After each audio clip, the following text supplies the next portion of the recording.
On this week's episode of Friend Code, we're talking about Gamescom 2017 and the SNES Classic pre-order disaster. Lose the shirt, lose the pants, lose your mind. It's Gamescom. Welcome everyone to a new episode of Friend Code. I'm Michael Damiani, your host, and I am joined today by Mr. Michael Huber. Yo! Mr. Daniel Bloodworth. Hello. We got a lot of stuff to talk about. Gamescom going on still right now. Mm-hmm. But before we get into that, we have a little segment called Dear Nintendo. Oh, yeah. We dive back into the past. That gold cover. Nice. The Nintendo Power. It's a good cover. 50th issue. Wow. It's gold cover, Link's Awakening on the back. So They have like nice. all the 50 previous volumes. They call them volumes of Nintendo Power. So this is the 5-year anniversary. It's been out for 5 years. This is the cover that they graced. And it's kind of funny, real quick. You might have noticed there's this big circle down here, and it says you only got 1 month left or new to stay in the club. So it's not a sticker. It's actually part of the cover. So they had to make 2 versions of the cover, not for this issue, but for almost every issue while they did this, with that circle down there in the bottom. And then the insert page, the first one, is a special ad, a house ad, basically, for you to resubscribe to Nintendo Power. Nice. So they have this giant house ad in here like this. So that was unique. I totally did not realize it was going to happen, but My that mom makes sense. threw all of my Nintendo Powers away. I had hundreds. I was a big magazine kid growing up. GamePro, PC Gamer, Nintendo Power, PSM, all of them. All gone. I told the story already. I had to get rid of all my Nintendo Powers during one of my moves. Just two. I had like every issue up back to like volume 5, and this was like 7 years ago. Dang. And it just was, they were so heavy to carry. I was moving myself. I was like, it's time. Like, I've lugged these around so much, like I can't. And to even ship them like locally was going to cost a lot. I was like, I just don't have the money for this. Yeah. No one else was around. Yo, I gotta change this chair, man. It's busted. Sure, go ahead. I gotta change it. While Huber's doing that, what we do in Dear Nintendo every episode is we go through the Players Pulse section primarily, and we read some of the stuff that it was the write-in section, fan letters, some contest stuff, and this one I took a glimpse, and there's 2 things in here that I really like that I want to read. The first one is a question from a reader. Kyle from Warren, Texas. He's a Texan. Ask, I have a question for you. Why did you put the X and Y buttons on the Super NES controller pad instead of C and D or something else? We got a sleuth here. That's a great question. Sleuth. That's a good one. So, here we go. Nintendo Power Staff sleuthed it up. Nice. We went out and got the straight scoop, Kyle. According to Lance Barr, product designer for Nintendo of America, the letters X and Y on the Super NES controller were used to correspond with terms commonly used in CAD design.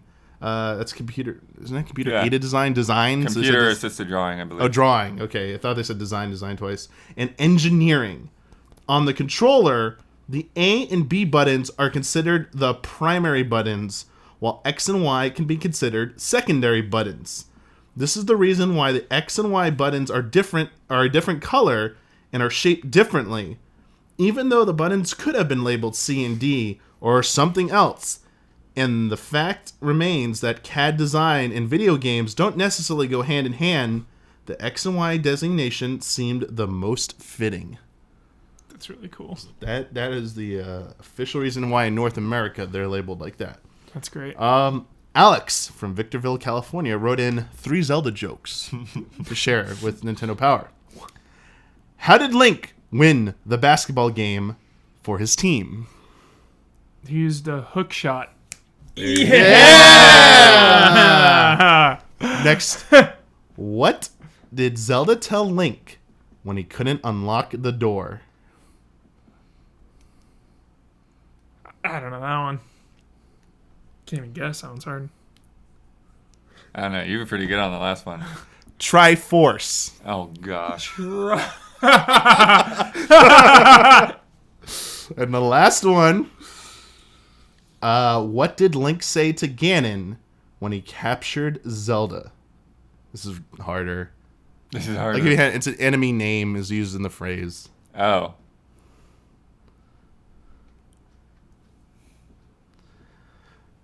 Nope. Leave her alone. Oh gosh. Bad riddles. That was probably one. They cut it short. I remember they shortened it down. It used to be more than 2 pages. They have the contest winner thing here.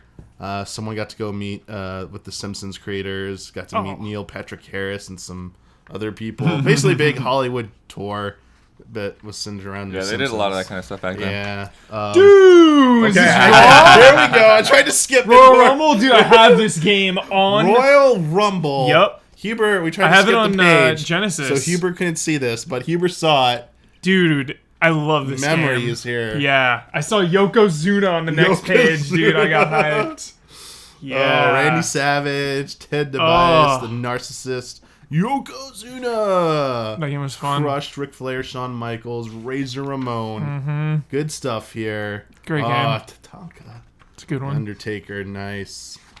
I wanted to just go to the Zelda section. Because the last episode, I brought in the issue before this, or 2 issues before this, and had a Link's Awakening preview, and I mistook that issue for this issue. Oh, hang on.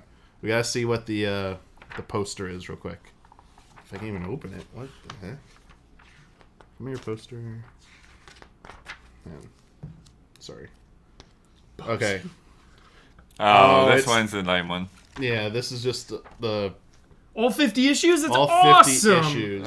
That's so cool. It's like just one of the things you can't see from far away. Yeah. Oh, that's still so cool, dude. The Joker right there. Yeah. They even have the Final Fantasy Player's Guide in there. Yep. Dude, So that's one. I remember The Mario owning, 3 Player's Guide. Yep. I had that one. That one saw the most usage. I will say that this is kind of funny. They have these stickers, or what are these? Temporary tattoos. Blanca and Yoshi. Yeah. Blanca. I remember these. Look at that Blanca. Dude, that's Zelda tattoo. Yeah. I'm amazed that you never use these things. So this is... You had the cards in the back of the last one, This is someone too. I had to... Because I black it out because it's someone else's issue I bought off eBay. Oh. Years ago. But after I threw out mine, I went back and rebought the issues that had anything to do with Zelda, to the best of my knowledge. This is pretty cool. They did a feature about the memories from the past 5 years, where they did like basically like worst cover, favorite cover, like the best cover. The Castlevania story in there. Yeah, the Castlevania holding the head. Like they got a lot of phone calls from parents really angry about that. That was a good story. Biggest mistake. I like that. What was their biggest mistake? So their biggest mistake was printing a wrong code. An incorrect Teenage Mutant Ninja Turtles 2 code in Volume 21 led to thousands of phone calls. It was corrected in Volume 22. So they printed a wrong code. Turtles 2, the arcade Stuff like game. that. The arcade game, right? Yeah. Yeah. Yep. Love Sorry, it. just trying to get the Zelda thing, more stuff. I even like Turtles 3, Turtles Take Manhattan. Manhattan Project. Manhattan Project. Yeah. That's a good game, too. This is what I was looking for. That first Turtles game, though. This pretty preview. hard. Nice. Oh, yeah. Pretty difficult. Good stuff in here. But yeah, more good stuff in Nintendo Well, a Power. lot of the stuff in the first Turtles game was just like poor design, poor controls. Yeah. Like the jumps were like there's no room to actually jump, and you're like get it like right there. Like okay. All right, Hubert, have you ever played this game before? Final Fight? Mighty Final Fight. Mighty Final Fight? No, dude. I forgot about that The game. world's crime capital, Capcom's Metro City, still isn't free from the clutches of the evil, but Mayor Hagar and his pals Guy and Cody are working on it. Derailing the vile Mad Gear gang will be a difficult task. They control most of the city. So it's like Nintendo? Chibi. Yeah. Looks like Game Boy? No, No. that's got color. Is it NES? This is NES. Oh, Really? that's why it's Abigail! different. Abigail! What the? Abigail! That is so weird, Damiani. I until I saw this, I did not know what the heck. I forgot this game existed. Yeah, I had no idea. Sorry, I just wanted to see Huber's reaction. Beat to 'em that. up. And that's gonna wrap it up for this issue. Two good beat 'em ups right there. The Final Fight trading the card. Double Dragon The Double 3. Dragon 3. I love 3. I'm a Double Dragon 3 fan. Nintendo Power Volume 50. Good Zelda jokes. I like those. Yeah. And good sleuth on the controller stuff there. Yeah, that's cool. But let's dive into some news. Mm-hmm. So this week, after Nintendo of America said that SNES Classics would go on pre-order at the end of August. They said that earlier this month or into last month. That was the only information they put out. And the system was almost immediately available for pre-order in most other territories after the initial announcement that this system was going to exist. Yeah. It's like one of those things, though, where they like don't trust the FCC or something, right? Like they couldn't submit it properly. Some weird thing like that. They never really. They never acknowledged it, but that's a theory. Okay. So we're not entirely sure why, but said end of August. So we're in end of August. So middle of the night. The pre-orders open up on... First, they open up at Best Buy. Mm-hmm. Open up at Best Buy. They're gone, I think, in under 20 minutes. Wario64's tweet was like the first I saw of them going up. I saw it about 4 minutes after it went up. Got mine. After 20 minutes after his original tweet, said they're gone. Sold out. Then how does he even manage to do that? Like, I don't know how you watch a web page to see. He's gonna have some proxy something go setup, up. We don't dude. question the ways of Wario 64. He's got some bots. Just doing alerts, notifications. Amazing work for everyone, helping everyone out for there. For sure. Shortly after that, they went up on Amazon, and sold out pretty quickly as well. There was also the original listing was like kind of janky. I remember showing it to Kyle, and Kyle was like, "Are you sure this is real?" I'm like, apparently it is, even though the listing's all weird and stuff. Anyway, they want because it didn't actually say Super Nintendo. It was some Classic other or something. brand. It was some other brand thing name was in the beginning. But the reason people said it was real is because the Joy-Con stuff that came out a few months ago, the new color accessory ones, also went by that same brand name, even though they were the official Nintendo ones. Right. Just some weird labeling thing. But because it's weird because they said like Game Trust, and Game Trust is the publishing arm of GameStop. So what the heck? Well, weird stuff. There's more weird stuff with GameStop in a second. Anyway, the initial pre-orders went up in the middle of the night. So most people for here even. Yeah, for us on West Coast, yeah. Which meant most people were asleep. Then they went up most other retailers the next day in the morning, and those were gone pretty quickly as well. So basically, it sold out like everyone expected. But the retailers went up at all different times. So here's the thing. The GameStop thing, before I ask you your opinion on this, GameStop, when they sold out, they had website errors. They started directing people to a site they own called ThinkGeek, where they had 7 different bundles for the SNES Classic available, ranging from $140 to $330. All the bundle stuff was mostly extraneous, unnecessary stuff. Like it has to be for that device has everything. Yeah, there's nothing you need except for maybe a case. One of them came with a Zelda chess set, random stuff they're trying to offload. Yeah, because ThinkGeek just like makes like license like accessories and stuff. I guess GameStop bought them at some point.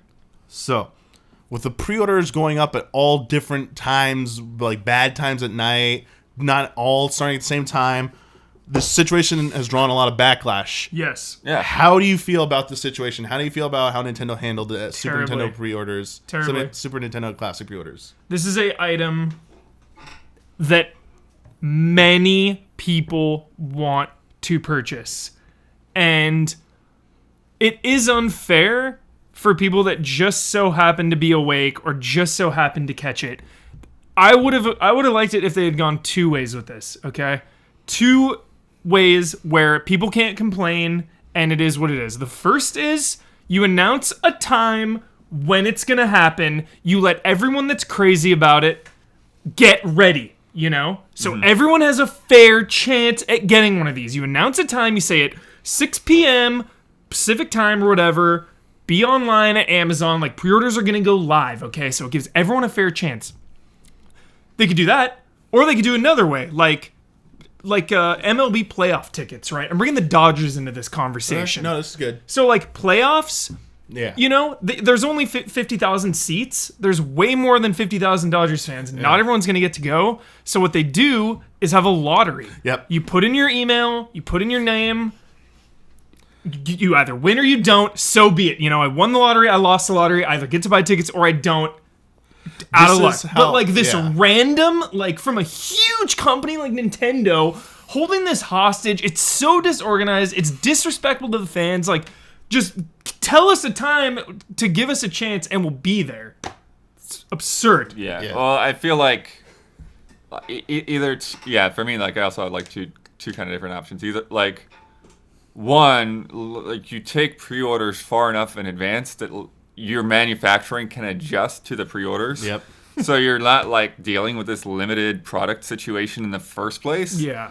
And then we know how many people want them. We know how many more people will want them probably on the shelves after that to pick up as Christmas stocking stuffers or whatever. So you either do that, or if it's going to be a freaking limited item that you're only going to make, 500,000 of or whatever it's going to be, then put a single store up. Don't be spreading them all out to retailers and let them put them up at whatever random time their store refreshes online. It just, have a centralized place for this to happen so that when it happens, like, everybody's getting them from the same place. It just really, really, really weird. Nintendo has gone on record, or Reggie Fils-Aimé went on record to give an explanation back with the NES Classic about why that situation sort of happened. This is like the only official I could insight we have have. bought that. Yeah, Sure. which was Nintendo. He claimed Nintendo as a company does not have infinite resources, that they can't keep allocating resources to, at the time, the product NES Classic, which could also translate to the SNES Classic. They have to be making money on this. Which if you read between the lines, is that, hey, we've got 3DS and Switches we need to be making. There's only so much production line space out there. Especially, I don't know if you read the article that, like, with Switch production, because they're the hardest to find in Japan right now, Nintendo really cares about their home country. Like, how Nintendo products perform there, which I'll get to in a second about why it's problematic. For sure. But Apple is going to be ramping up supposedly their new iPhone stuff, and they use the same facility. So Nintendo's like, that could be problematic for Nintendo. So that whole line about resources could possibly be true. I could sort of maybe buy that. They weren't saying that like they have a huge war chest of money. They could probably afford to buy that stuff, but like they don't own warehouses to make the stuff. It's no excuse. It's no excuse to put them up at random times on websites. Yes. Even if you have 10,000 SNES Classics or 1,000,000 SNES Classics, tell me when to be online so I have a fair shot at getting one, period. It makes your company look sloppy and unorganized. I don't know how much sway Nintendo has over the actual retailers to do that. I don't know how much is on Nintendo, how much is on them. I think they both share the blame. The thing about the manufacturing issue, I think, plays more to what Blow was saying about Nintendo being like the sole distributor of these. Like, if you don't want, like, take pre-orders in advance or just sell them directly or pick one store to be the vendor for them, they might not be able to keep up with demand regardless because they don't have enough factory production lines to make the quantity that people are asking for in the demand. It might just be a situation where the demand will never get met for this. We're sorry. We know a lot of people want this. Same thing with Switches. Same thing with like any system we've ever made. Like we can't keep up with it. And I just want to end that by saying the other part of this is the part that's completely unprovable is the artificial demand thing that Nintendo gets accused of a lot. That Nintendo loves this happening despite some of the backlash because it makes it seem like their products are hard to get but are the hottest things that you have to own, and it drives the brand stuff. Like, yeah, that's why I kind of like... I've never been for that. But I mean, these things are such different weird things anyways, because it just... After the NES Classic, and like they made them, and then they're just not going to sell them anymore. It's like, it's like getting a collector's edition statue or something. Like, it's clearly not some permanent part of their product line. So why are they treating it like it is? Basically, why don't they put out another system like you're saying, like when Xenoblade came out and was like only available from GameStop and from their official store. Like, that's the only way you could have gotten Xenoblade in the US. Like, do something along those lines. Is like, hey, we're not gonna be able to make that many. We're gonna do it this way so that like it's the easiest way to distribute. But it just feels like they're just denying that. Like, they're not acknowledging that it's limited edition at all. Yeah. What I was talking about, no matter how much of that is true to whatever extent, Nintendo of America could have done stuff to alleviate some of the frustrations people are having. They could have worked with the retailers to achieve a better result, to have, even if they're going to go up at different times, be like, hey, you really need to message out Amazon in advance, Best Buy in advance, GameStop in advance, when you will be opening your pre-orders. Yep. Even if it has to wait till later or whatever. Do they even have like a watch page or anything for it? Those, like before pre-orders went up? I think maybe GameStop might have had one. In like the middle of the night, dude. Yeah. Who flipped the switch at like 1 o'clock in the morning to say, all right, pre-orders live now? What? Yeah. People thought it was another mistake, like the Walmart. So we didn't mention this. It's not like it can't be done though, because Xbox One X, the Project Scorpio thing, they had their Gamescom conference, and then now you can pre-order, and they told everyone like days in advance, like pre-orders are going to go up after the conference. And how cool is that too? For the fans, the Microsoft and Xbox fans watching that event at the very end, it's like, okay, pre-orders are live now. So they get, a fair chance and first dibs. And those went out pretty fast too, but everyone knew it was people happening. were expecting that, and they felt like they had a fair chance, like what Huber was saying. And the fact that they went up initially so late, I was trying to say, people thought it was another mistake. Because Walmart originally flipped the switch too early by accident, had to cancel everybody's pre-orders. Yep. And people are like, they're like, Best Buy's going to cancel my order. No way they're doing it this late. And like, oh no, this is what's really happening. I feel especially bad for people who got in an original Walmart pre-order and I failed on this one. I've not gotten a pre-order on any of these things. That's bitter. I'm bitter. That is terrible. Yep. Again, like, it sucks. I'm more sad than I bitter. pre-ordered more than one. I pre-ordered two from, the full disclosure, I pre-ordered two from Best Buy. One in-store pickup, one shipped to me. Because I don't, like, after my terrible Target experience where they shipped it, everything was correct, and they shipped it to the wrong address, and I couldn't get it.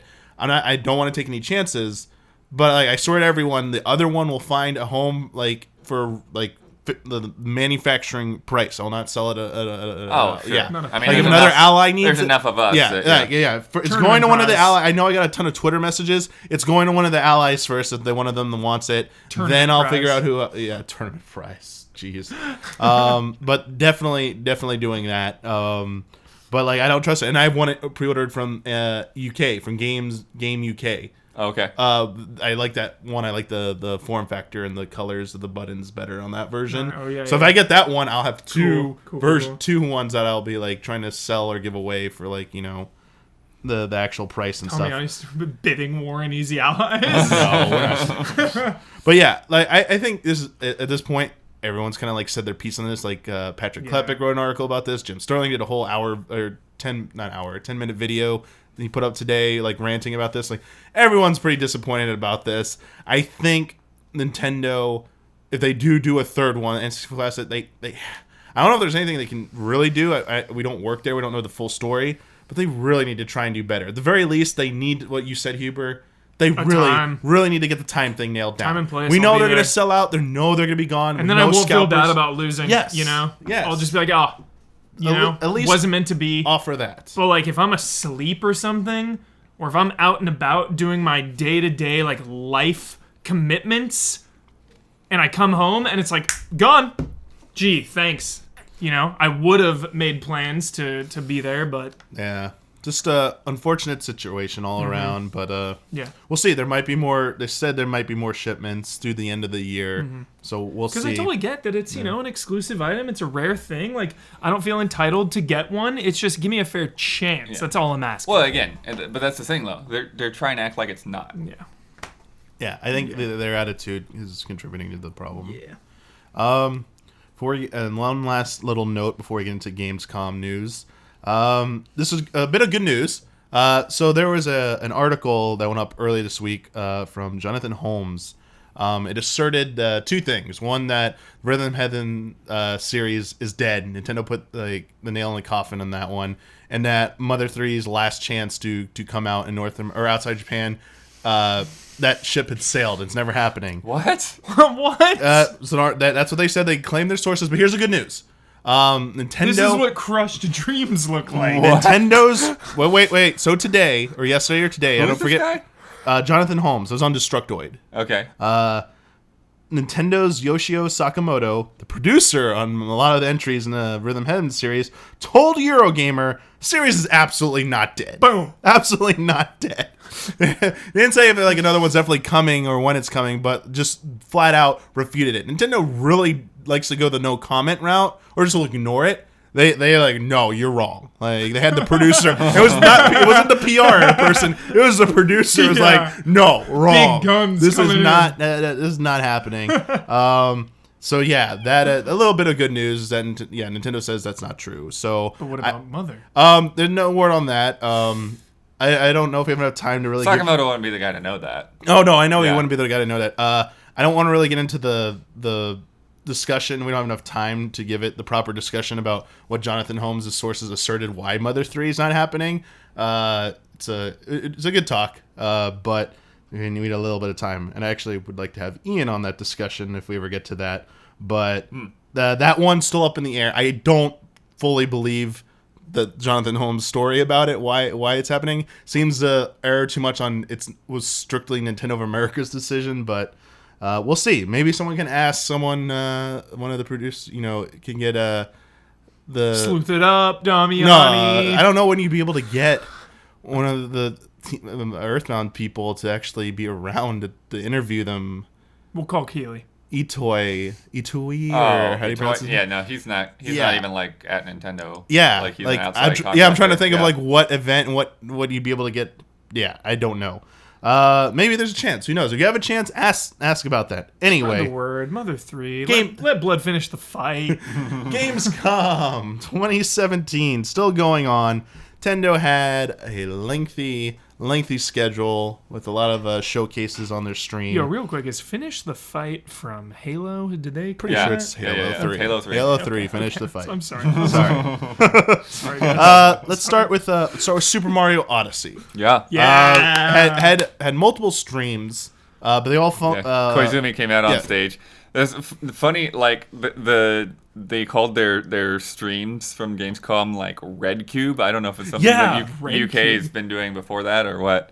It was because on the schedule they were in red boxes as a special red cube, like important. All the other ones, normal ones, were in white boxes, or white cube. I was like, okay, this is a very Nintendo thing to do with those labeling. Color coordinated. But they showed off the Luncheon Kingdom. Mm-hmm. We'd seen this world in trailers before. First time we got to see live gameplay of it. Real quick before I ask your opinions about it, or how you feel about Oddysey right now. NPCs, so everything in there is about cooking and culinary stuff. Like the NPCs look like silverware, like forks. Yeah. The inspiration for this appetizing new kingdom, according to Nintendo, was actually Italy and other European countries due to the rich variety of cuisines and food cultures from there. Yeah, so Huber, you have to understand, like, these forks is pretty crazy because, like, the I outer have two not seen the prongs footage. are, like, arms. They kind of, like, bend up a little bit. And do they jab with like the third prong or? No. They've got, like, That's- two prongs, like, planted in the ground as, Yeah. like, their legs, and then the other ones, and then, like, their face is, like, on the handle. Yeah. Oh my god. Yeah, that's how they walk around. And then there's stuff. some that are, like, stuck in the walls that, like, you can put the hat on and, like, flip up the wall. Oh, it's so cool. So I don't know if you remember, Huber, or if you saw in the older really. trailers, but like each of these kingdoms has a cap shop, or excuse me, Yeah, shop, yes, and they have the yeah. yellow and the unique coins. So this Yeah. one is like this world's unique coins are purple tomato looking coins. Yeah. And you can buy a chef outfit, and one of those NPCs. This is true of every world. NPCs will react differently based on the outfit. So what they showed off is the chef Mario talked to the fork NPC, allowed him into an area that previously was inaccessible. Okay. So you're gonna have to do like economy. You're gonna have to like Yeah, have the coins for sure. to buy these outfits to access these additional like half or crescent moon, half moon objectives. And in this area, it was like a frying pan, like boiling like There's a big water. boiling stew pot. Yeah, stew pot. You could turn into these little like lava balls. Oh no, that's a different thing. So the stew pot that's cooking there, like right next to the cap shop. Yeah. Like you could throw vegetables in there. Yes. You get vegetables in there, and then they give you coins for them. Oh my god. Yeah, so everything in that, by doing stuff like that, you get rewarded. Like, they used, like, the guy just kicked it on one attempt in there, and he's yelled, the yellow coin spewed out. Nice. But the door you can access, Mario throws a cap on this little lava ball, Yeah. and he looks like Pac-Man, sort of Pac-Man-ish, like the color. It's a lava ball with a mustache. Yeah, so it's like a Mario face lava ball, and he can swim across lava now, which is great. But like he can heat up items now, so he can so he can actually Like he can heat up a mushroom. He can heat up like the pot to cook the ingredients or activate stuff like that. He can ride up lava like plumes and stuff to go higher. So basically they're saying like it like flips like what's dangerous and what's safe. Yeah. Because you can't be And then you can't go in water and stuff. Yeah. So like as normal Mario, like obviously you can't go into lava, but as a lava ball, you can't go off of lava, and so you have to like find like one thing they showed is they had these tomatoes on like a staircase kind of thing. Yeah. And so you had to like get the lava ball to land on the tomatoes so they would turn into like tomato sauce. And then you had like this hot tomato sauce. And then you go from tomato to tomato. Yeah. Like the demo it did a really good job of selling the theme of this world of Luncheon Kingdom. It showed a lot to me like the creativity they're gonna do, that objectives won't just be straight up platforming. There's gonna be enough of the cap mechanics and unique cap mechanics to keep, in what I've seen so far, keep things fresh in each of the kingdoms, which is one of the things I had a question mark about. I was like, I'm sure they'll probably do a good job with the platforming stuff, but how well are they gonna implement this cap thing? It made for a great trailer for funny moments and insane stuff, but is it going to get old fast, or are they going to come up with new ways? And this demo... It seems like there's a ton of things to throw your cap on, which changes it up. Well, like, even, like, without even really going that deep into the level, like, right there, just, like, down the opening path and around the first two buildings, like, they got, like, 4 or 5 moons. Just, like, all hidden in different little spots. I mean, some of them are obvious, like you just smash a box and there was one in there. There's another where like you hop across some pillars and then ground pound the last pillar and there was one in there. But there's a lot of them that just, it's like, oh, okay, I wouldn't have really figured that out necessarily. Yeah. It's encouraging you to try out stuff. Yeah. Which is great. Totally. And it just reinforces the notion that there's a lot to do in each of these kingdoms, which is a good feeling. It's not just that one star you got to get. Like when we played through Sunshine and Easy 11's like the linear course. Totally. It's a big level. It's structured only one way. Like this is the complete antithesis of that, which is nice. One thing I don't know if you noticed, but both times they went into that cap shop, they didn't actually go to the shop. They're like, this one or that one, you can use this coin's over here and that coin's over there, and then we've already got our outfit in the closet. They didn't want you to see what other outfits were for sale. It's very interesting. Some secrets. There's gonna be some good surprises there. Yeah, well, that's what they said. Like the main 2 themes of the game were travel and surprise. Surprise. That's why I'm media blackout, baby. I already know this is a 5-star game. You don't need to sell me on it, Nintendo. One cool thing, it wasn't. I mean, Nintendo didn't outright say it, but it was in there. Blood even sent me a message with the still image of the world map, or part of the map of the world, which showed like the kingdoms and stuff. And they show Bowser Land? No, there are no Bowser Kingdom, but there was a name on there, Blood. Which one did you see? Wario? So there was Cascade Kingdom. Yeah. And then a lot of people in GAF saw Seaside Kingdom. Oh, okay. So that was a theory though, because there was like some artwork or something shown off, and people put the things together along with that, and some footage from a trailer that seemed out of place but looked good, and said, "Wait, is there gonna be like a sea world or something, or sea based level?" Oh, and now dolphin, dude, Jaws, shark. I don't know. Like those are the 2 things I noticed. Did you see something else that? You could see like a lot of like, because when they had the loading screen, you could see like the globe spinning, and they're talking about like there's a globe on your ship, and that's like how you access go from world to world.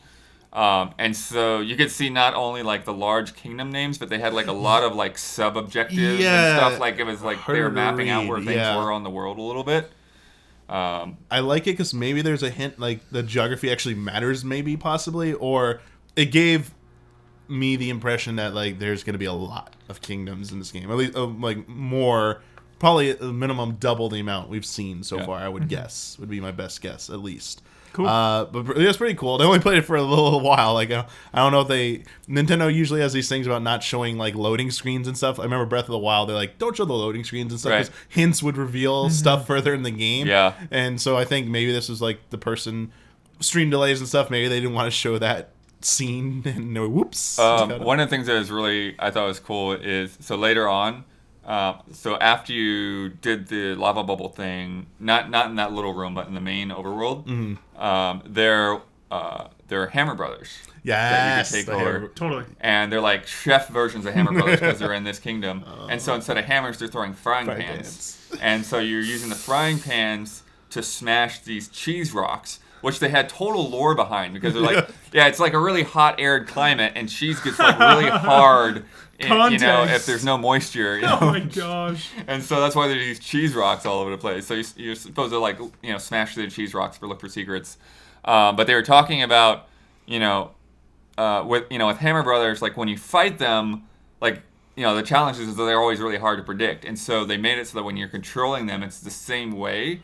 Like what the arc of the pans, that's fun. Like isn't a set arc, like it's kind of randomized. So if you throw a whole bunch out, like some will be high, some will be low, like so you can't just like aim for the exact place. Do you think we will take control of Bowser at one point in this game?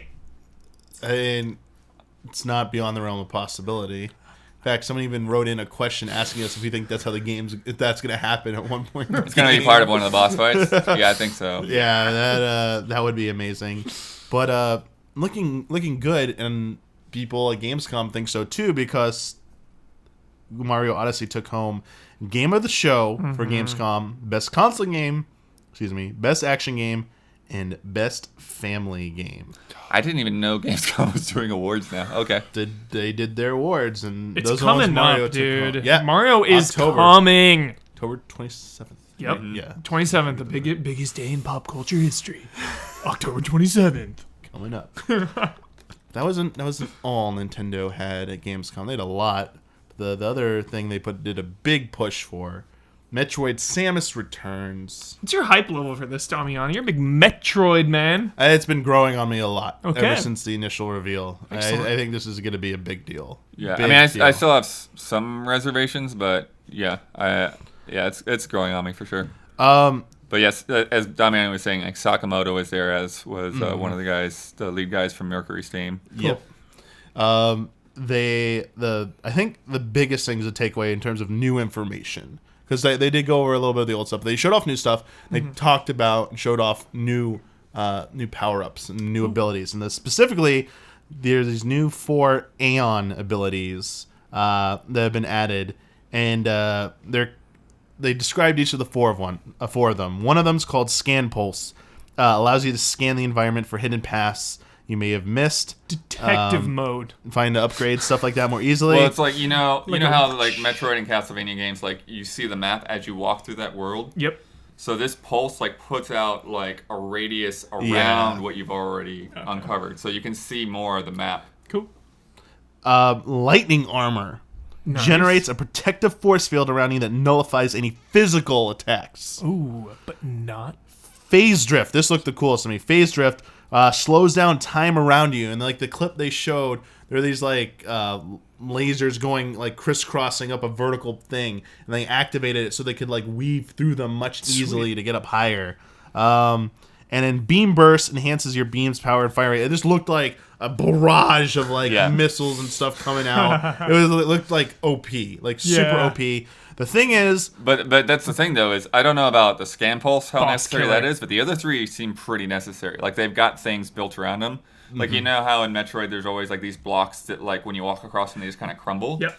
So with phase drift, it allows you to like walk across those with a little bit more time. Cool. There's places like that. Is there a cooldown for these abilities? So yes, they have a shared energy pool. They all share an energy pool. Yeah. And so they all dip into it. Cool. But I mean, you can combine them though, but you're just gonna drain through them a lot faster. Like beam burst, I think one of the things that they were saying is that they're like enemies that regenerate. So like you need to hit them with a lot of hits really fast. Yeah.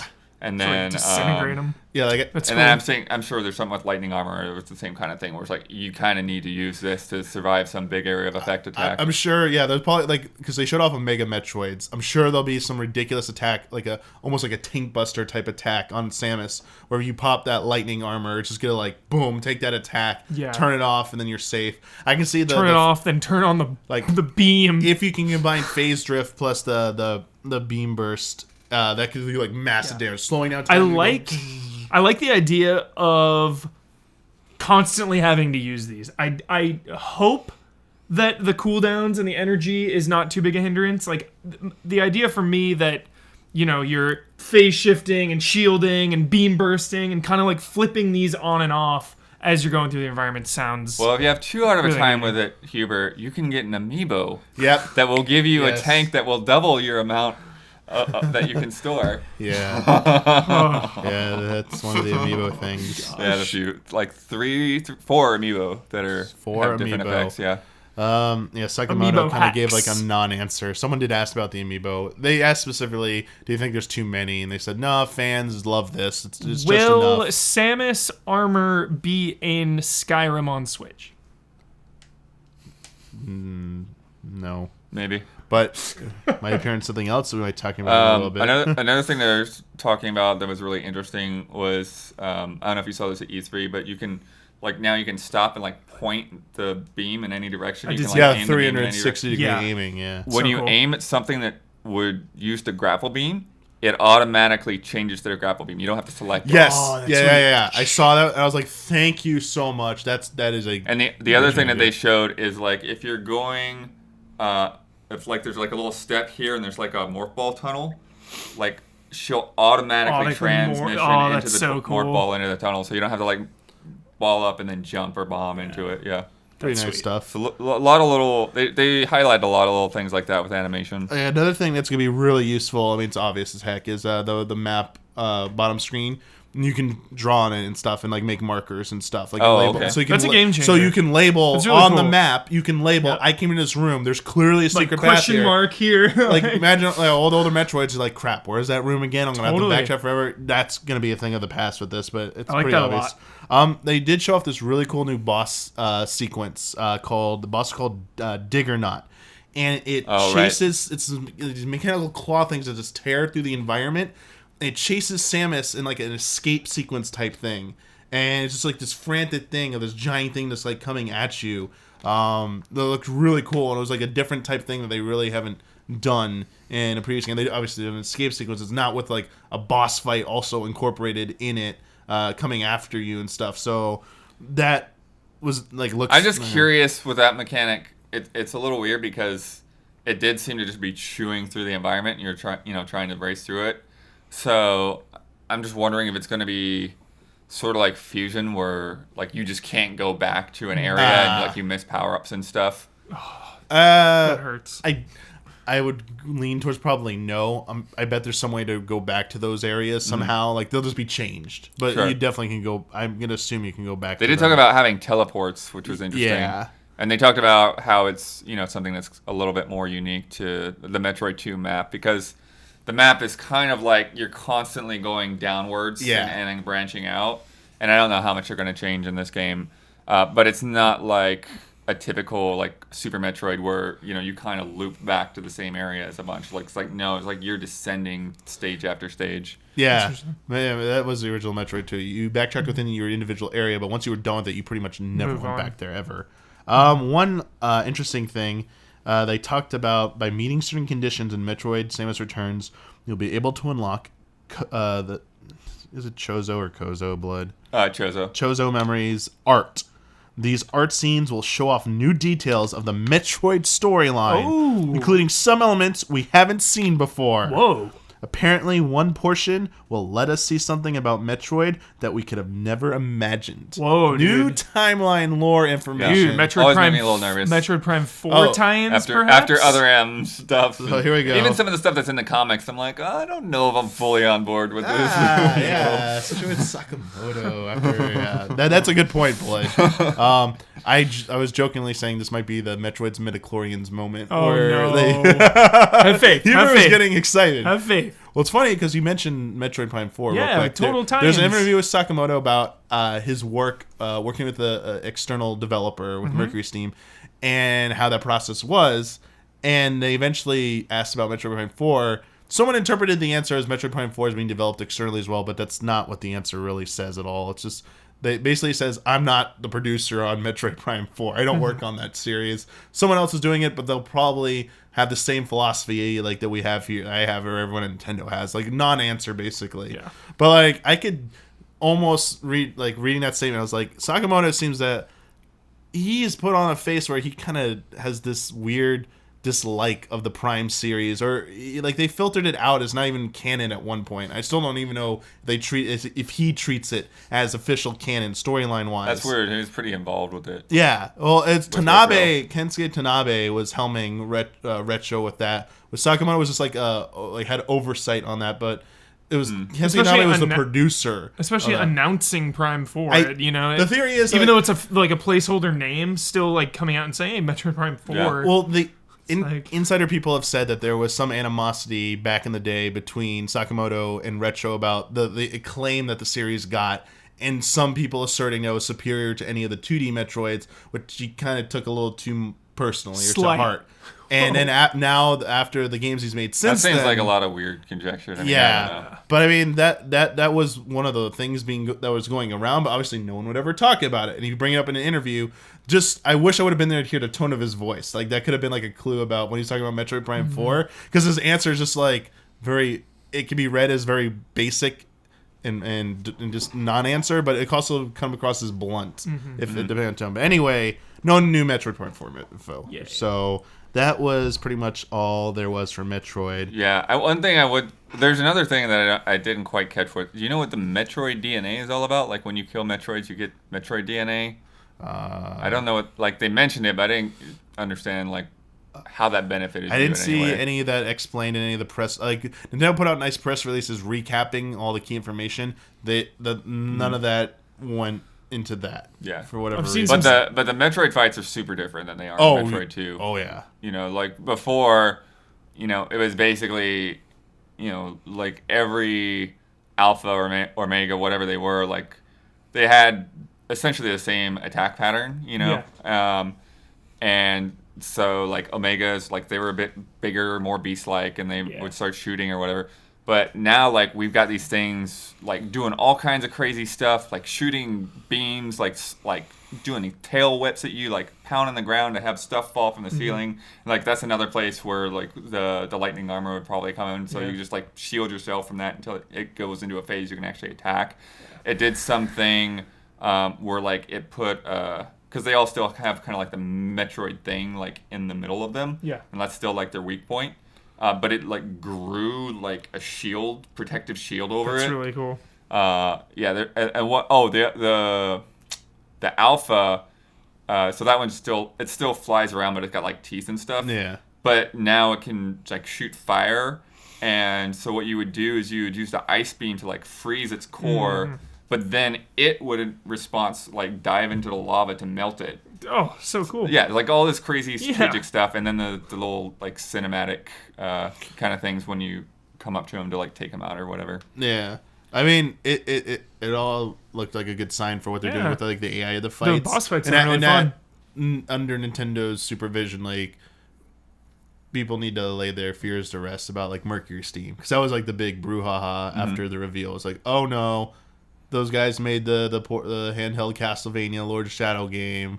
Making this, that wasn't good. So like any developer can have a bad game. Every director can have a bad movie. It's totally. Like, I will say the one thing that worries me though is those Aeon powers are all mapped to the D-pad, which means using the freaking slide pad to play this game. I think they want that because of 360 right. And but it's still thing is not the best way to play games. I've always maintained like Nintendo is also not known for letting you remap or alternate control schemes. They might offer like one or two slide options, but they've never but they almost always never allow you to remap all the buttons and stuff. That was a big complaint in Breath of the Wild for some people who wanted to just remap certain buttons to have the optimal configuration for what they're used to. They couldn't do that. And they're like, all I can switch is the sprint and the jump button. That's not cool, Nintendo. So yeah, like for me, the reason I'm getting at is like all the DS Zelda games, Mario Kart, Spirit Tracks. I wanted the flip flop. I was like, can the D-pad does like nothing? Can I just please use the D-pad to move? I'll still use the stylus, just tap things and throw weapons. Like I just want to move with this. It's doing nothing right now. Like I've dealt with those moments. So yes, Spirit Tracks. Let's go through some other Gamescom news. They announced Mario and Rabbids Kingdom Battle is going to have a season pass. $20. Owners will be able to enjoy 3 pieces of DLC in the season pass. 8 unique steampunk weapons will be available at the launch of the game, each with its own statistics. These items will be exclusive for season pass owners. Then later this fall, players will be able to test their skills with new solo challenges or with a friend through additional co-op maps. Oh, okay. And sometime next year, players will be able to play through brand new story content. Yeah. So Gotta have the story content. I mean, kind of the weapon thing being available at launch is part Total of the season throwaway. pass. I mean, it helps players, get a I mean, head that's like start. the Switch shirt, so whatever. Yeah, that's it. It's a little bit more useful, I would say, but still the same thing. But at least Usually those pre-order weapons are irrelevant after like a couple hours, but still, it's a Well, head the start. way weapons work in Mario Rabbids, too. They have I mean, different strengths and they have cons, special for effects sure. that they bestow like on your attack. So like they might But they push still have a an guy attack. or they might light him on fire, that kind of But thing. they still have like a power level. I mean, they have Yeah. they all have a have base strength. stat for how Yeah. much damage they do, and you can Yeah. see how that increases. Yeah. So yeah, you're right. They're probably like starter weapons. Yeah. I'm trying not to comment too much on this since I'm in the middle of playing through it. So, And like challenge modes, I'm never too big on, especially because they always come out at a weird time. Like, because it's the second thing that comes out. It's like, well, I'll be done with the game by then, probably. Like, I'll finish the game. Am I really gonna go back and boot it up to like do some weird challenges that may or may not have like? It sounds to me like they're more like the co-op maps, anyways. Yeah. The co-op maps are separate from the story. yes, there's a like around Peach's castle. There's like a little hut thing. It looks like a training dojo, and you go in there and you can activate the co-op mode and play the co-op maps through that. So it's just some like extra combat trials. Basically. Yeah, we'll have to see. And then the story thing, I can't really. Story comment on I'm that. always Yeah. down for. It's my favorite kind of DLC. You add some story, I'm in. So that is. Whether it's a sequel or a prequel or a side quill or we're different people, who knows? But I think having that piece adds value to the whole package. They're gonna do Bowser and Rabbid Bowser, and then Huber's gonna be all in. God. Exactly. Yeah. And $20 doesn't seem crazy. We live in a world where season passes are like $40 now sometimes. So, but I've just been burned a couple times with season passes. I usually just buy piecemeal now because again, I don't really need the trials. Like again, those are cool if you really love the game, you love the mechanics, you want to hop back in, especially with a buddy. I don't need those starter weapons. So who knows how much that story thing will be? Probably like $10. Yeah, we'll see. But, at least on the surface, it seems a little bit more intriguing to me than the Breath of the Wild season pass thing. Because, like the trial, I bring it up too because the trials in Breath of the Wild, I never hopped back in. It's like, I finished the game. I'm going to put it on the shelf for now. But when the story stuff comes out, 100% I'm coming back in. I feel like the issue with this and other similar ones like that is that they're staggering this over such a decent amount of time, like months. This all feels like it needs to be like a one-shot injection. Like save this for a month, 1 month after the release of this. All this is available in like a DLC pack. Like, because I just lose interest by then. There's so many games, Yeah. Like if this was years ago, like a trial thing, I would hop back in. Like, Batman Arkham games have like additional challenge modes that I used to hop back into, but now with just so many video games out, it's like I'm gonna move on to something bigger than like some weird challenge mode. Yeah. So I'd personally prefer to see that change, like as you said. Story stuff though, I wonder, Yeah, I do. especially for a game like that. Mario and Rabbids. It's like you said, dude, Bowser, Rabid Bowser, let's go. Big third-party game that's finally coming to Switch, Rocket League.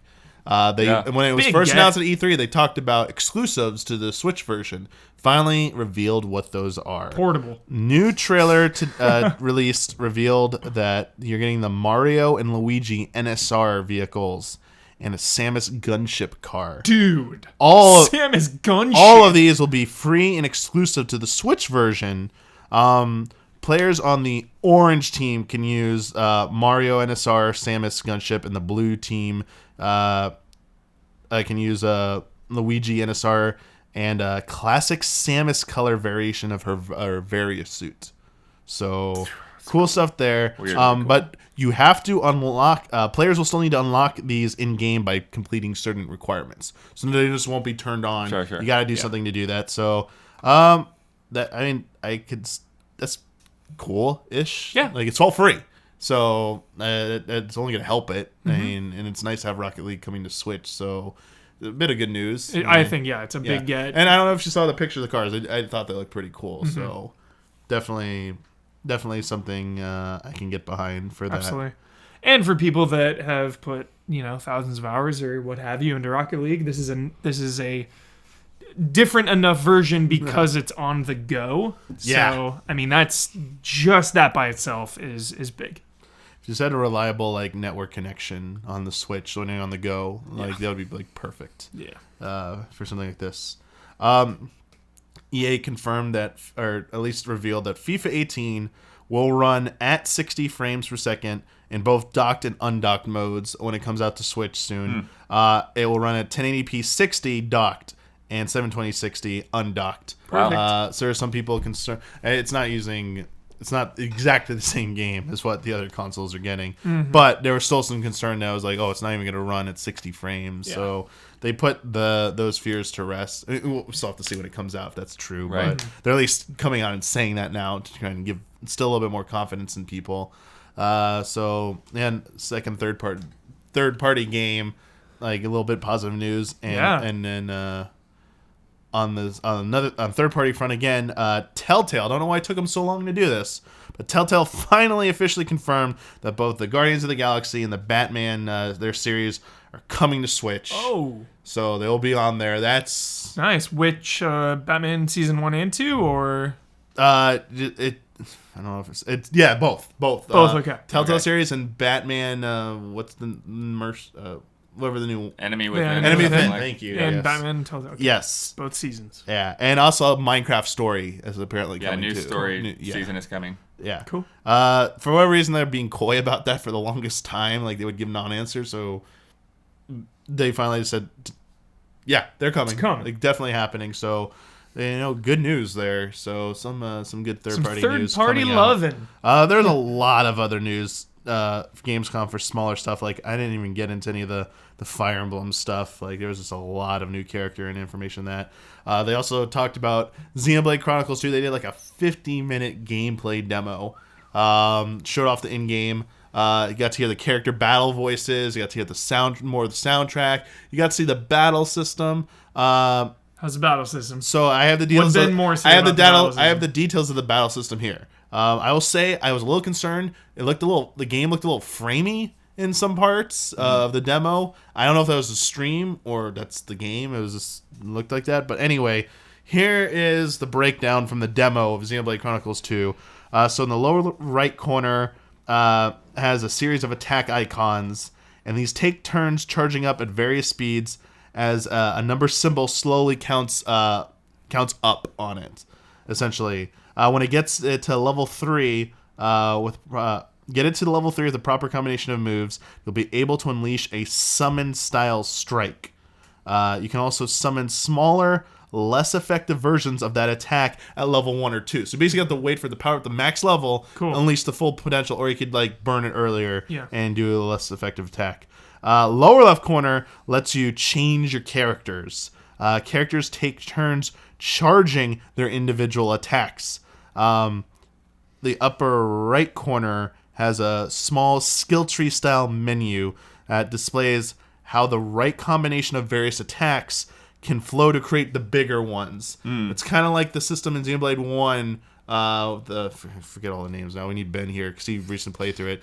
Talk to me like 3 years ago. I would have like known everything inside out. But that blue line triangle thing that extended between them, and then you could like link the attacks together and keep going. All I can remember off the top of my head is Topple. It was like Topple was one of them. The green icon and the pink icon. Like, yeah, I love all that. Stunning that. Gamescom demo area had armored lizard men packs, orange horse creatures, cow-sized armadillos. So there's some of the enemies. So enemy types there. This comes from various demos. Like I think IGN like a lot of these details from the IGN hands-on as well. Did the HUD look like too much going on, or with lower right, lower left, upper right? I mean, HUD's gonna have a lot going on. Most likely. It did, and I don't know how much you can customize of it, if anything. That's always a big thing to me. That I wish these games would just let you customize HUD layouts. Like, sorry, 14 spoiled me to death with every freaking thing is customizable. Remove it, resize it, drag it wherever the heck you want. It's great. I love the smart HUD in Souls. Yeah. Oh, yes. Moving and attacking, it's there when you're... Like, they just... Yeah, who knows? Yeah, then there's just more talk about, like, enemy stuff. Obviously, day-night cycle is back. But, yeah, the battle system just seemed like it's still cooldown-based. Still need to build up, like, wait for the cooldowns and use them at the right time. Chain them together with other players to, like, combo into bigger attacks. Sounded more like what's typical Xenoblade was. And looked okay, but I think the problem with this, the one I want to talk about is there were a decent amount of people in the thread about this on GAF and other places that seemed to have like mixed feelings about the demo impressions. Like, and the outlets had mixed impressions. Or like they just came away feeling overwhelmed. It's too much to process. That's why some of these bullet points were just like sound a little like, you know, just minimalist, because like they were just trying to write as much as they could, right? And you know, taking all this stuff. And I think that my point is here, this is the type of game that's really hard to demonstrate in a short time. The 50-minute video is like infinitely better than letting people sit down for even 15, 20, 30 minutes for their first time ever. 50-minute video is someone who's played the game, trained on the product, they know what to talk about, they're experts on it. Even if you gave me 50 minutes, I'm still probably not walking away with the same amount of depth as the knowledge as that person demonstrating the game. Totally. So something like Xenoblade or any big RPG is really hard to show off hands-on at a show. So this is probably why Xenoblade and X after it on Wii U never really got any hands-on time at any of the major at E3 ever. It was just like shown in trailer form, and he never got to touch it because they're probably worried about something like this. Yeah. So I don't know. Do you think that like a trade show is the place to have hands-on with an RPG? Like, it doesn't have to be a JRPG, but like Skyrim and stuff like that. Like, do you think it'd be weird if the next like Elder Scrolls wasn't ever hands-on? Well, I think you can show the battle system pretty clearly. You show the battle system and maybe like one town, but again, I'm realizing that like making demos and stuff, that's like its own beast, right? It's not just like here's like a build of the game. It's like no, we kind of have to like build. It depends. For Xenoblade, it doesn't feel like they've really made demos. Like they're jumping in on a save point on the full game. Xenoblade is definitely, I think, weirder than most. It's definitely weirder than like a Final Fantasy or a Tales or something. Like, it's the level of tactics is so deep that you could conceivably play through the game and not actually access half of it. You know, it's like there's a lot going on there. And I remember I had put a fair amount of time into the first game before I'd like even switched out like the lead party member, switched to somebody other than Shulk. I was like, oh, you know, like Shulk's just a guy, right? It's like, oh no, playing as the other characters is hugely different. Some of them are way more fun to control than Shulk is in combat. So like getting into all those nuances, and I can imagine, like, unless you're gonna pop somebody into like the beginning of the game every time, it can be really hard to show that off, because if you haven't built up on all the fundamentals, then you know, you don't really know what's going on. Sometimes, like, I feel like JRPGs have tutorials for the first, 5 hours, You're getting story, you're learning the basic attacks, then they're giving you some other attack, you're going to a town, you're learning something. It's Xenoblade, I think it's thrives early on because of the scale of even the initial environment, the sense of exploration that you have that you can really go anywhere. But it does slowly ease you into that. Like, you don't even have 3 party members to start with. It's like the opening area is just you or you and one other person for a little while. It's not until after the Colony 9 stuff that you go out and have multiple people with you. And yeah, it's a trope of JRPGs to slowly trickle those extra features. You either do it that way or you're like a Tales game where it's like, here's everything in menu Demon form. Fang. Like, try and remember it. Like, try and process it all immediately. It's like, oh no, that's like terrible. Like, it's way too much. But thinking about like, you know, games that like, how do you like get people hands on with these? I mean, 15 did the last demo it had at E3 was the Titan battle, which I didn't think was a good. I mean, cool scale, but like that was mechanically like, no, that was not something you probably shouldn't have picked that one or that part for that as your demonstration. Whereas, you know, some other games like Ni no Kuni 2 this past year had the combat arena. Had Perfect. like pretty much two boss battles, but a little bit of story in the beginning. So it felt like an actually crafted demo, even though it was part of probably the final game. I feel those games work better because they don't have as much complicated, as you say, mechanics behind it. Like Final Fantasy, like you can just mash a button and you're doing attacks. Like you feel like you're doing something.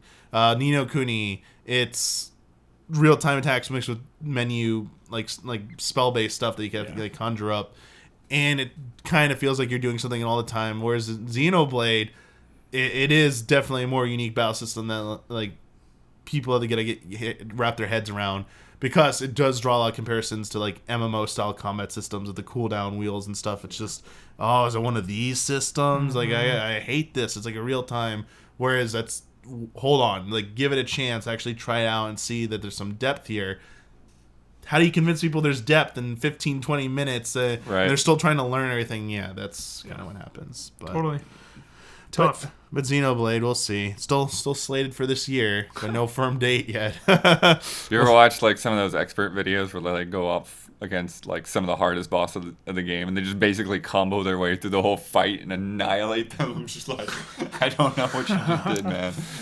So cool. Those are the best. Love it. There's a lot of news from Gamescom, but I think that's going to wrap it up for the news section in our normal discussion section.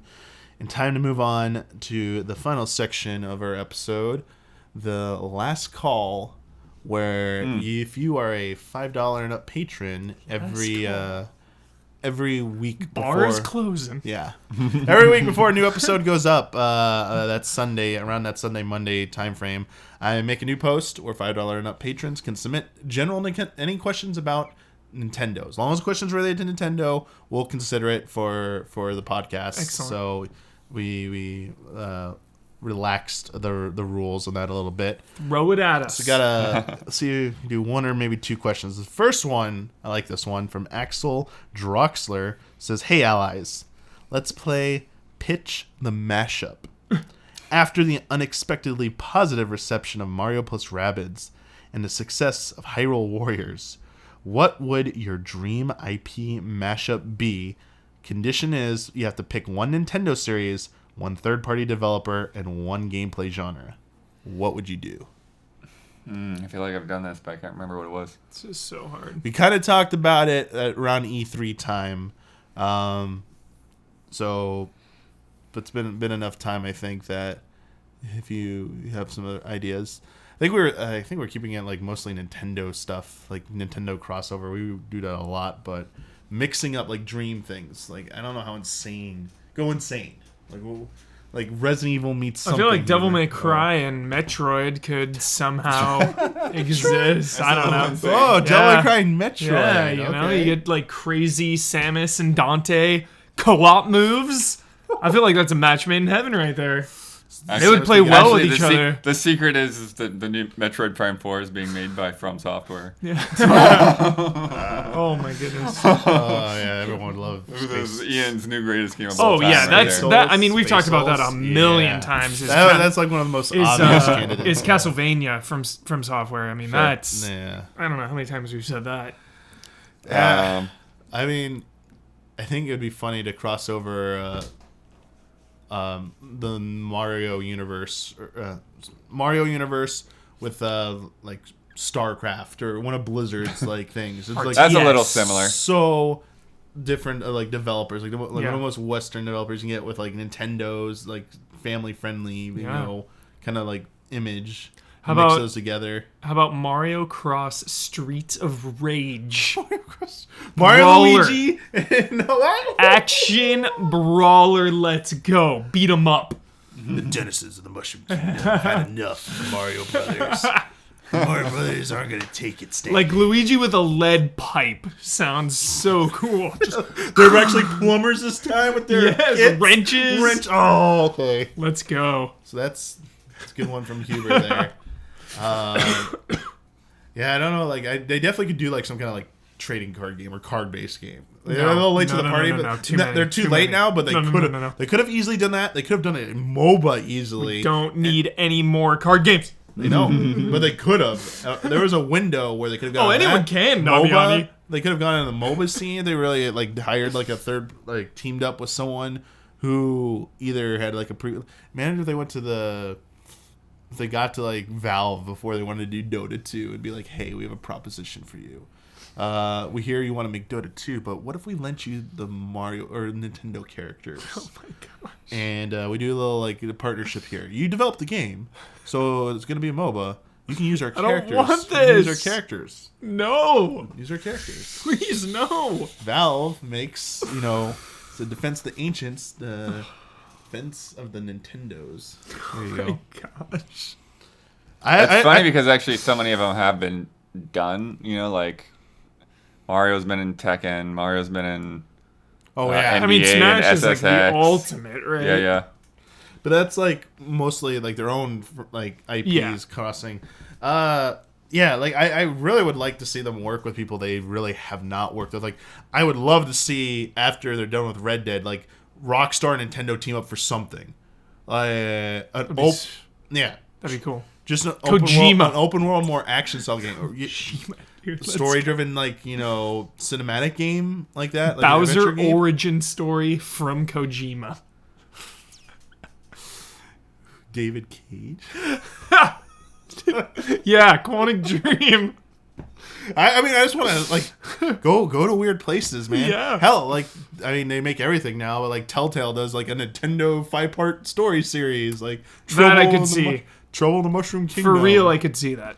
I mean, sky's the limit with that. Can you imagine that? Like a Telltale game with like a Mario visuals? It'd be so cool. You're in the Mushroom Kingdom and stuff. Like the back alleys of the Mushroom Kingdom.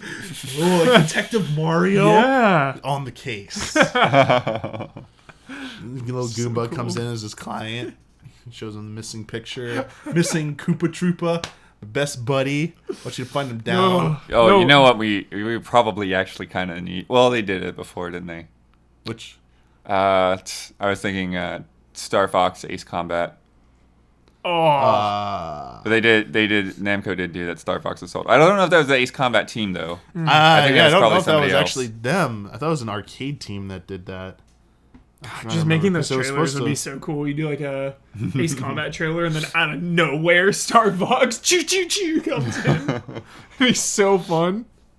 Because Ace Combat is already like it looks real world, but it's like Oh, you yeah, start there's some, getting like, into the story and like some anime there's all vibes. kinds of like princesses For and kingdoms. sure. And, yeah. For sure. We have time for one last question. Let's do it. We talked about this on a previous episode a little bit, but I think there's been more time has gone by. It's a good question to ask. So Rammer asks, hello panel, let's talk about Nintendo's multiplayer and online strategy. Simply put, it is a horrendous experience. The Switch Online app? Why, Nintendo? Why do I need 3 different cables to plug in a headset and hijack my phone to chat online in Splatoon? Switch was built on the idea of portability and ease of use, but this is the most cumbersome idea they could have ever come up with. Game Boy Advance to GameCube says hi. So, with those thoughts in mind, I was wondering if anyone had any idea why it exists, since it has been universally disliked by most Switch owners. Is it really due to console limitations? Why does Nintendo seem to address the demand for a simpler solution? Love and respect, Christian. I doubt it's really about limitations. Also, the whole extra wire adapter thing, that's not like necessary. I think maybe it's if you wanted everything like in the headsets, like that's what you'd have to do to like have all that stuff. Yeah, if you mixed. want the game audio and the chat But the audio, same yeah. thing is true of like if you want to do that with a lot of like older consoles and stuff, like you couldn't necessarily like have it all mixed together, or you'd like you get the mix amp thing. But yeah, you could totally just plug your headphones into the phone and chat that way, and then have the TV speakers on. So I don't know. I don't think that's like the biggest problem with it. The weird thing is just that like you can't even message your friends on the Switch. Like somebody sends a friend request, like typically one of my first reactions is, okay, if I think I know them, maybe I'll send them a message and see like, hey, who is this? I can't do that. I can't do that on the Switch. I don't even think I can do that through the app. It's just not an option to send people messages. Right here. And I understand there's like a lot of harassment and like I get stupid spam things on PSN all the time, but I think it's not good right now at all. It's terrible. But it's early, and hopefully when the paid service comes along, there's like a 2.0. There's like a new solve, a new way to chat with people, to message. I'm hoping for a big overhaul because right now that it's free, so it sucks, but it's still kind of hard to explain because or complain because it's free. But when we have to start shelling out, what is it for a year? Like $20 a year, something pretty chill, right? Oh, it was pretty cheap. Yeah, I don't remember the exact price point. Yeah, it's like it's really still when it becomes a paid service, like overhaul time. Let's go. Yeah, I mean, playing games online works fine, and like you can connect to friends sometimes, and like sometimes it's weird, but yeah, actually like grouping up and all that, it's. You have to create the lobby in the game first, and you have to go over to the app and then invite the people through the app. So bad. And then it's so bad. As soon as you end the game, then like you lose all those people, and you'd have to go through the whole process again. Like you can't just like take a party from game to game. Do you think they weren't gonna do it at all, and then it was past the point of no return on development, so they kind of like hamstrung it in or kind of duct taped it in? I don't think so. I really don't I wouldn't agree with that sentiment. We started this by saying Nintendo is sloppy. I did, at least, with their pre-order things. This too is sloppy. Well, like they were partnered with DNA, and I know DNA is doing the mobile partnership for a bunch of games, but they also were supposed to be inked in to be helping develop Nintendo's online like interface and stuff like that originally for Switch. Since they were like mobile experts and stuff. I wonder if this has something to do with like Nintendo kind of retreating a bit from that, other than like the game agreement, retreating back from that, and they didn't have anything to fill it in time. So this wasn't like they were past the point of return because they realized they needed to do something but didn't have anything. So that what their plan A failed, and they didn't have a plan B ready to go, and they're like, crap, like we need to figure out something else, and that's the only thing I could see. I don't know. But even that doesn't. They've developed this thing. It's hard for me to conceive of any technical reason they couldn't have developed the exact same stuff integrated into the Switch itself. Mm-hmm. Yeah. It just seems to be some kind of strange, like, almost like a paranoia of like what people can do online or whatever. It's like or not wanting to handle the voiceover through the Switch, or maybe something as like, simple and dumb as the fact that they don't have headphone jacks on the controllers. So how are you going to voice chat from the Switch itself unless you have like a giant cable going all the way across the room to where your Switch is docked? So yeah, I don't know. Blood, maybe you can clarify this for me. So I know the online invite, you have to create the stuff for Splatoon in the game first and then use the app. But for the like purchasing and stuff, like game specific services, do I need to also have the game connected first? Because all it does is bring me this stupid splash image with totally it just like advertises. Nothing is clickable whatsoever. So for Spotnet, so you don't. It looks different for you if you don't have the game, huh? Yeah, so you don't have the game. You can't even do. Yeah, so you need the game first. Like It looks like it, because I mean, what it usually does is it like has all the stats. It has an order page, to, like, order shirts and, I saw a video and hats and all that had kind it all of thing. broken down, and that's not it at all. Battle rankings, don't worry about it. It's just, I mean, this is like really, it is really cumbersome. The setup, I don't really like it all. It's just really off-putting. Yeah. Internally, I'm just screaming, why can't Nintendo just mirror Xbox Live or PSN? Like, why can't we have something comparable to They that? just don't have the Like, infrastructure.